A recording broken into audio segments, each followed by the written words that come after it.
tell you this is the disciplinary forces second round race,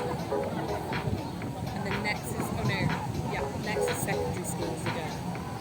That'll be quite fun to watch. Secondary schools is quite fun.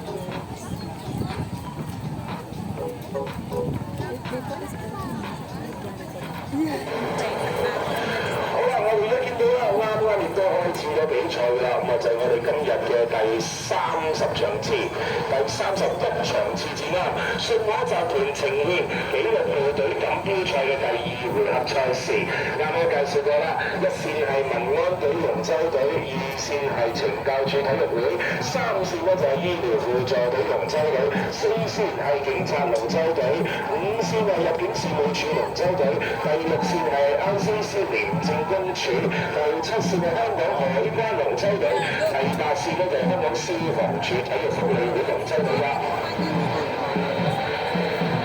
咁啊，由於第一場呢嘅勝利令到而家係障礙檔第9線嘅第8線嘅香港消防處咧攞住9分，基本上呢一度咧攞到多個number one就可以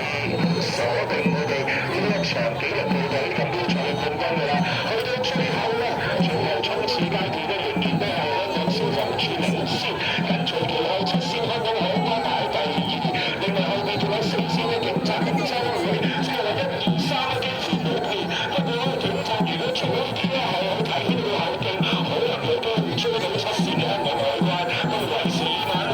消防得第1，海關得第2，警察龍舟會得第3，第4名咧有機會係入境處喎，因為入境處咧喺上一場係第5名嘅，跟住3線係醫療輔助隊，2線係懲教處，6線係廉政公署，1線咧就係民安隊龍舟隊。第1名係香港消防處體育福利會，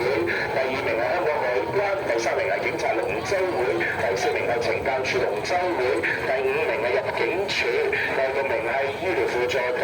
第7名係廉署，第8名係民安隊。